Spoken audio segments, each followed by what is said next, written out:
Hi, we're Mak Pasteman. Welcome to our little studio. We are bass music, techno, house sort of artists from the UK. Matt? We're signed to Red Lights Lobster Boy label and Breaches Naked imprint, and we're going to run through a track for you today called Progressive Electro Funk Massacre, which is going to be coming out on vinyl on Red Lights Lobster Boy label later on this year. Start with the drums, I guess. Yeah, we're going to start from the top and work to the bottom, basically. So, as you can see, we've basically we've got a track we've been produced in Ableton. It's all sequenced in here. We might take sounds from other sources, but it all ends up in here, and this is where we put the arrangement together. So yeah, I mean, every dance track in any genre, really, I think the drums are like an element that is probably that and the bass, especially for us, are two of the most important elements. So the lifeblood of the track, really, if you like. Yeah. We'll start there. We've got a kick drum. It's pretty simple. I mean, we made this kick drum in another project, and then what we do is we save that so we can just throw it straight in, and hey presto, you've got a ready-made kick. So yeah, it's quite punchy. We use compression to bring up the low end of the kick, and then we use like a transient designer to give the front end some punch as well, and like help it cut through the mix a bit more. Yeah, we use the UAD card. That seems to have the Fatso compressor on there. Seems to be like the favourite for kick drums and bass tracks. There's loads of cool plugins on that. And so yeah, that's the kick drum. And then to this, we've got a bus or a group, and that's containing all the other drum parts. That's so that they can be tied together. In this instance, we've just used the Ableton Saturator, which just a little bit of drive ties them together, and it also adds a little bit of top end crunch. So yeah, we can have a listen to the drums together now. Yeah, it's nothing too out of the ordinary here. We've got kick drums, snare drums, claps, hats, rides, shakers, that kind of thing. I'd say this one's got quite an 808 feel to it. We're using some 808 snares, 808 claps, hats, that kind of stuff. So yeah, let's go through it. We've got a first loop, which is part of the drum group. This is a loop again from another track, but what we've done is in Ableton mode, if you chop an audio loop up using the warp markers, you can go slice to new MIDI track, and then you get all the little parts,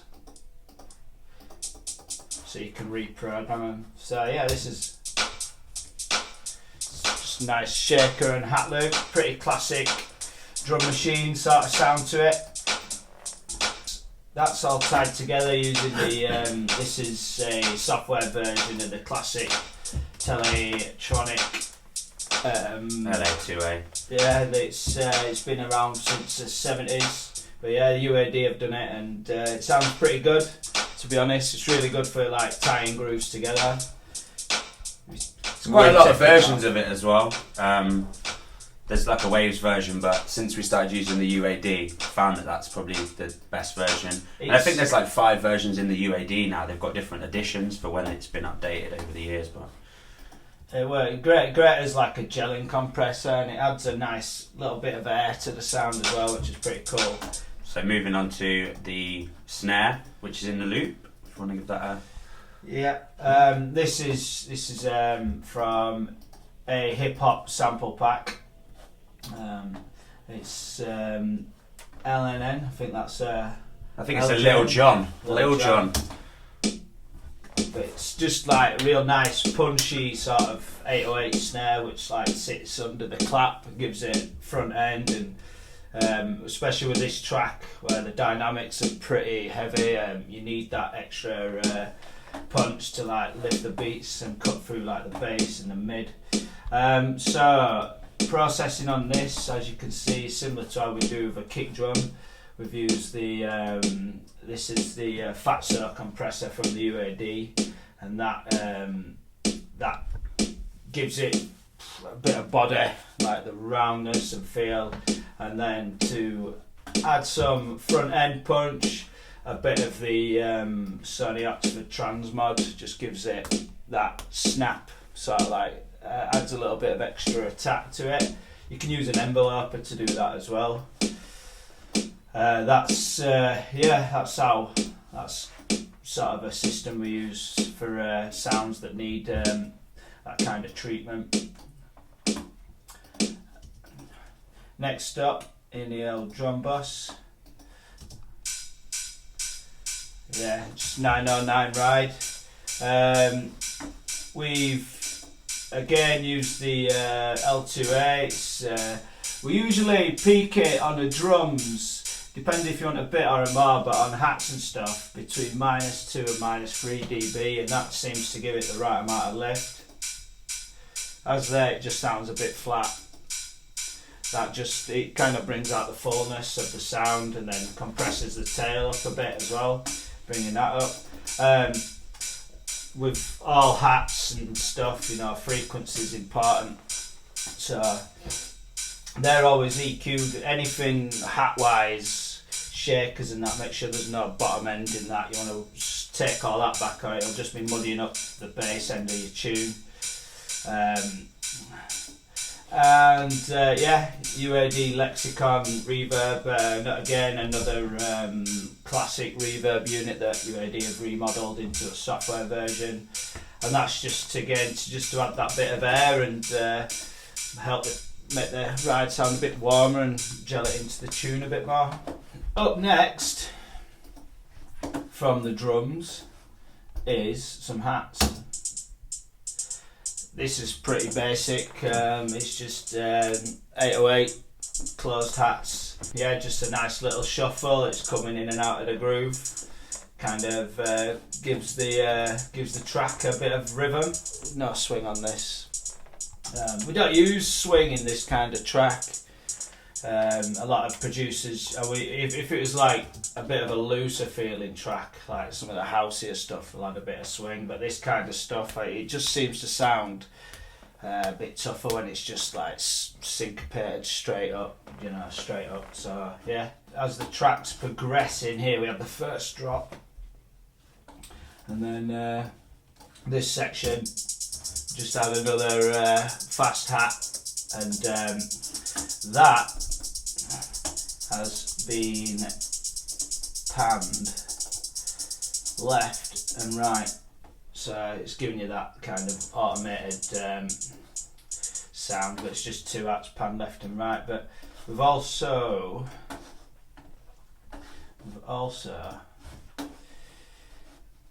used something called the Haas effect, which is where sounds that arrive, the same sound that arrives at your ears at different time, creates a sense of stereo space. And to do this, used simple delay in Ableton.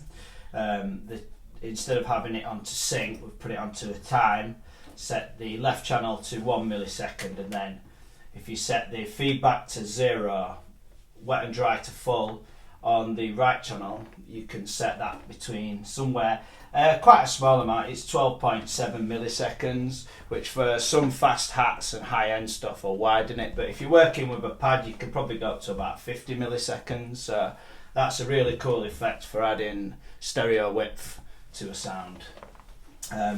These have been EQ'd right up, no bottom end in them, and there's also a tiny bit of chorus as well, which we just wanted to make them sound a little bit softer, so the chorus kind of softens that and takes away like the harsh and gives it more like a shaker feel. Hats again, another hat. You need some hats in this because it's rhythm. This is just another simple shaker. EQ'd up, nothing fancy again. It just sounds like just one of your 808 Cabasa or something like that. So altogether, that's creating the rhythm of the track.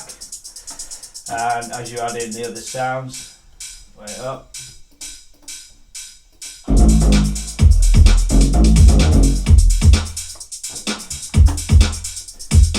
That's the full drum track there playing.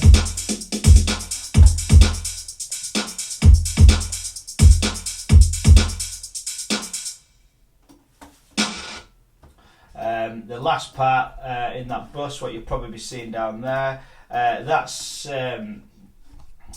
quite simply reverse reverb clap. So that's basically the clap. So we added some reverb to it, and then we mixed it down, recorded it into a new channel, and then because we wanted the reverb to stop like really dead when the track hits back in and have no sort of overhang to it. So yeah, we just bounced it in, so that would have been like a reverb decaying out of there, but we've recorded it in. We were able to compress it to bring the reverb up, and then it was like chopped down, and then just bounce it as an audio file, really. With sounds like that, sometimes it's cool to just cutting them off sort of gives the drop when it comes back in like more impact, I think. Yeah, definitely. So yeah, that is the drum tracks. Coming up next, bass. We used for this, we made a patch on Machine, I think, or used a patch from Machine and then processed it. So we had that and we used that in another track, and then we basically wrote the bass melody in, didn't we, on here. If you just want to play that and just solo that. When we ran it through, I think the first time, we initially tried layering a sub just underneath that kind of tone, didn't we? But it didn't really cut through the tune. Yeah, I mean, effectively, this is again with a lot of sounds that we use, we resample. So I think we, yeah, bass split into two parts: mid bass and sub, and that's because the sub is obviously that's got to be solid in every tune. So with this kind of bass sound, that's probably got some sub in it, but it's probably not fat enough sub, so that gets EQ'd out. That's at 125 Hz. That can vary, but it's usually around that low end. It can go down to 80 Hz sometimes. It depends what notes you're playing. If you're playing like a low sort of E or D flat, I reckon a mid bass at 80 Hz cut will leave enough, and that sub will be that low, because some of that's going to be hitting around 40 Hz really. I think this will be about 60 Hz, so yeah, about 125 separates that. Yeah, pretty militant bass sound, like Matt said. It's out of the Native Instruments Machine, but we've processed it as well. So yeah, that has got EQ and saturator to fatten it up. There's two subs.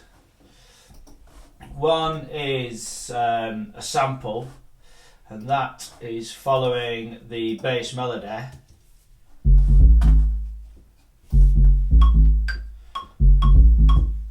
But as you can hear, the first beat, there's no bass, so when the tune drops, like the bass comes in kind of off beat.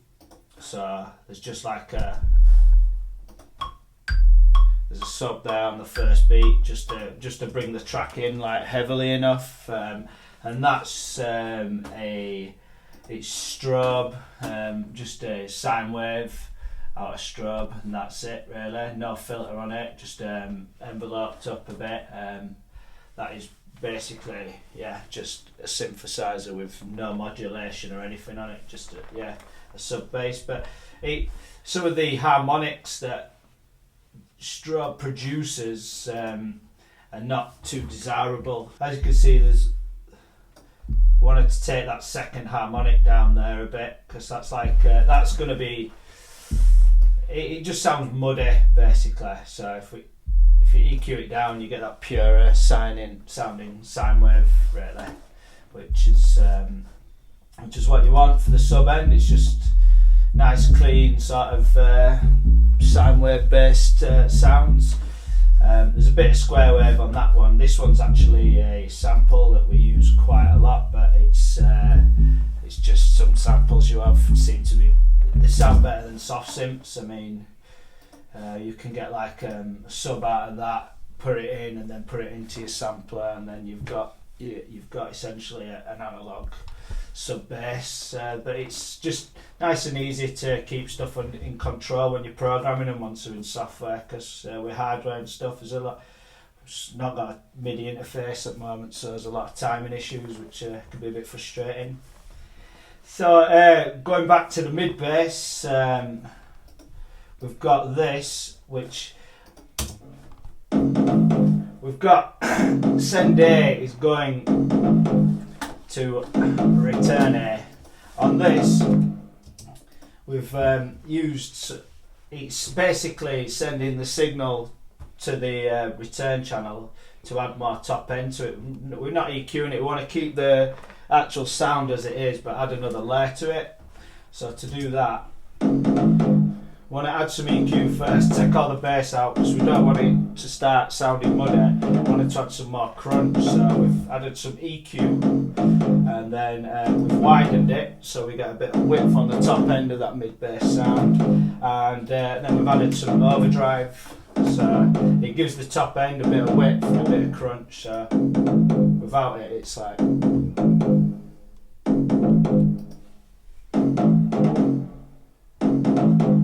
Solo, just the top as well.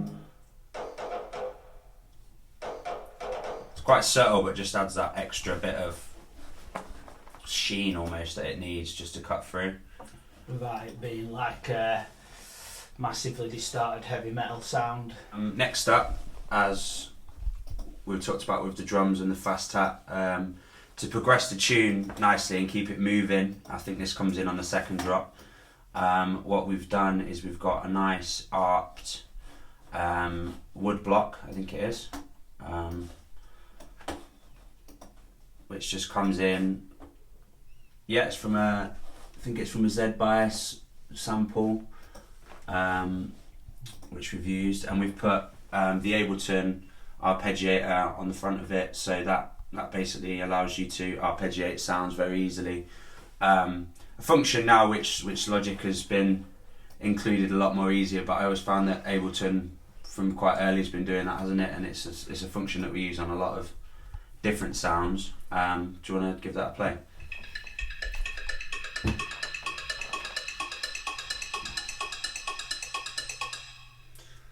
So yeah, I mean, as you can see as well, moving along the plugins, obviously got some reverb on there, which through that has been automated. From really wet, gradually getting more dry. This is a really cool plugin by Dada Life. I think it was free for a while, I don't think it is anymore. But you can kind of add it onto a lot of percussive elements, and it just kind of adds that brightness and a bit of sharpness and fatness to it, doesn't it? Takes it from that to... Yeah. We put that after the reverb as well to help bring that reverb up, but... a lot of people talk about this plugin. It's just useful, simple, fatness, and then that's just to control what tone, so whereabouts what frequencies it's applying the drive to. So very cool plugin. Auto pan, something that we use a lot on fast elements of percussion and a lot of other sounds as well. This just set to a quarter, 50% amount. So that's just panning left and right on the quarter, just to give it the movement, and then it's been side chained using the Ableton compressor just to the kick. Again, so you've got left and right movement, you've got dynamic movement. It just gives it a little something extra in the track. Do you want to play that just with the drums?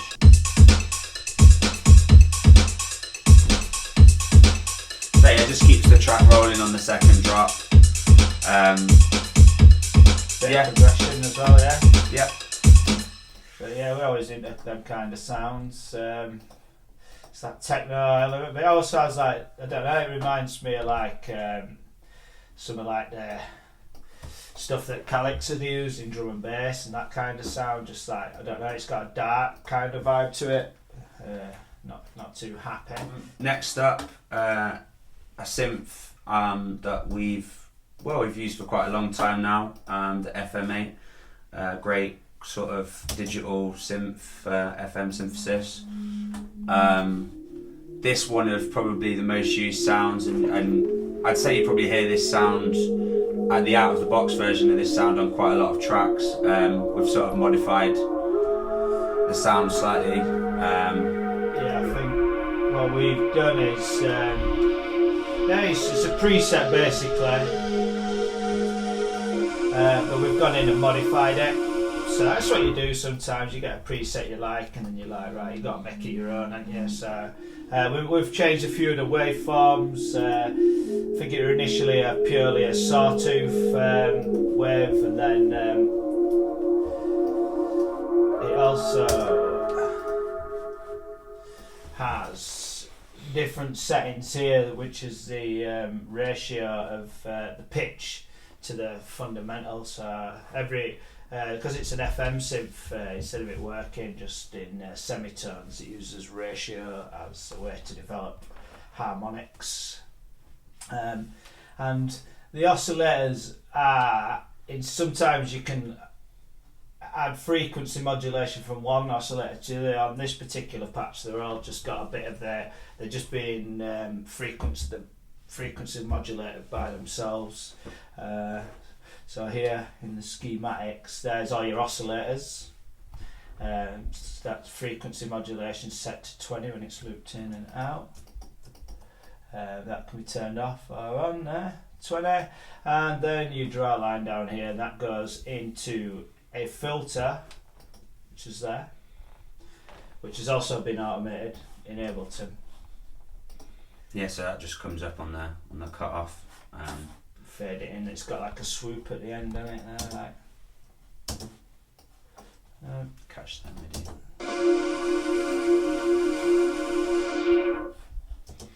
Just to bring it down before the drop. That goes into the noise section, which we're not actually using, so it's pointless. It could just go straight to output, put it in. Sometimes you might bring a bit of white noise in. I think anyone that's done a dance music build-up has probably used a bit of white noise before. Plugin wise on here, again, using the harsh effect to a more kind of larger degree here, 82 milliseconds. Yeah, it's quite wide that. Then using the Fatso compressor on here. Again, it's a compressor that we use a lot. Got a lot of different applications. EQ'd all the low end out. Obviously with chords there's usually a bass element in there which we don't want. And then the simple bit of auto pan just to move it around. That's set on a half, so it's not too extreme. It just gives it a bit of left and right really. Quite simple, but it seems to fill the track quite nicely. Cool, that's all for now. If you want to see the rest of the video, check out Computer Music issue 203.